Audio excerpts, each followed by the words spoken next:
Halo gengs, gimana kabarnya? Sehat-sehat terus ya.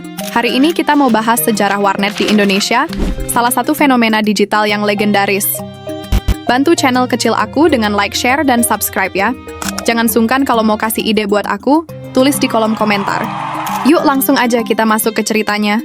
Istilah warnet, singkatan dari warung internet, mulai populer di Indonesia pada pertengahan 1990-an. Warnet pertama di Indonesia tercatat hadir tahun 1995 di Bandung, bersamaan dengan awal internet komersial. Kehadiran warnet waktu itu jadi gebrakan besar karena internet masih sangat baru. Internet dianggap barang mewah, bahkan hanya kalangan tertentu yang bisa menikmatinya. Biaya aksesnya mahal, sehingga warnet hadir sebagai solusi untuk berbagi fasilitas secara murah. Di era 1990-an, layanan internet yang populer di warnet masih sederhana.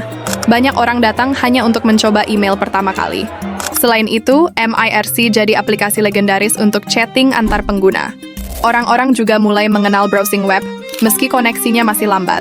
Suara khas modem dial-up jadi kenangan yang melekat di telinga generasi warnet. Memasuki awal 2000-an, warnet semakin ramai.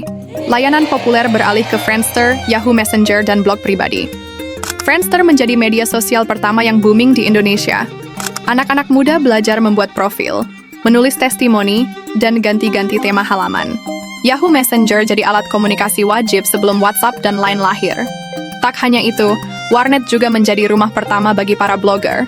Banyak orang menulis pengalaman sehari-hari di Blogspot dan Multiply. Dari situlah lahir komunitas online awal yang aktif berbagi tulisan. Warnet tak sekadar tempat mengakses internet, tapi juga membuka ruang kreativitas. Generasi itu mulai merasa terkoneksi dengan dunia yang lebih luas lewat layar monitor. Lalu datanglah era game online yang mengubah wajah warnet.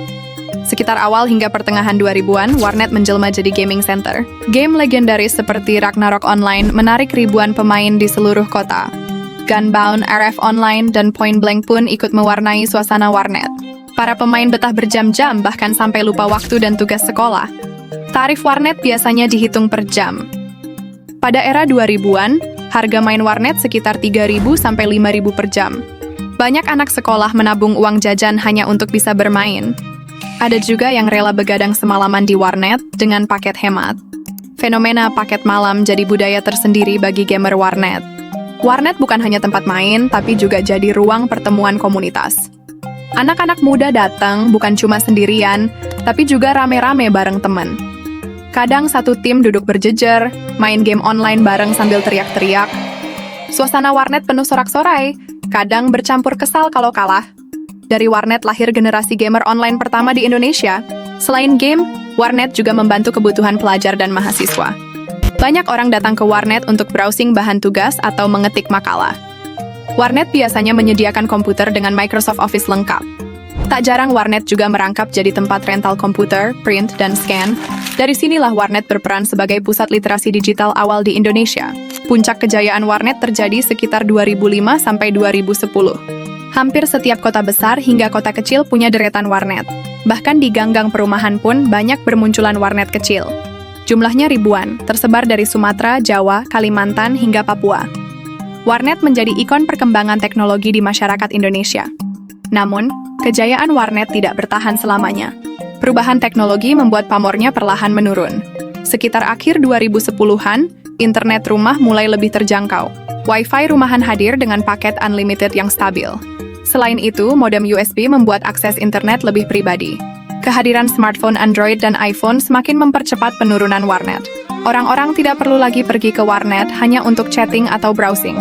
Semua layanan internet sudah bisa diakses lewat genggaman tangan. Media sosial baru seperti Facebook, Twitter, dan Instagram menggeser Friendster. Akses internet jadi lebih mudah dan praktis tanpa perlu bayar per jam. Meski begitu, tidak semua warnet langsung tutup. Sebagian besar warnet beradaptasi menjadi gaming center khusus e-sports. Komputer di warnet diperbarui agar bisa menjalankan game berat dengan grafis tinggi. Game seperti Dota 2, Counter-Strike, dan PUBG mulai jadi andalan. Warnet berubah dari sekadar warung internet menjadi arena kompetisi gamer. Kini, keberadaan warnet jauh berkurang dibanding masa jayanya. Namun jejak sejarah warnet tetap membekas di ingatan banyak orang. Generasi 90-an dan 2000-an sering bernostalgia dengan kisah warnet. Mulai dari rebutan komputer, suara keyboard berisik, hingga paket malam. Kenangan itu sering viral kembali di media sosial sebagai nostalgia masa kecil. Warnet punya peran besar dalam memperkenalkan internet ke masyarakat Indonesia. Tanpa warnet, mungkin generasi awal sulit menjangkau dunia digital. Warnet jadi gerbang awal Indonesia memasuki era internet massal. Dari warnet lahir komunitas gamer, blogger, dan pecinta teknologi pertama di tanah air. Sejarah warnet adalah bagian penting dari perjalanan digital Indonesia. Gimana? Kamu jadi tahu atau makin tahu? Tulis komentar kamu di bawah ya. Sampai ketemu di video selanjutnya.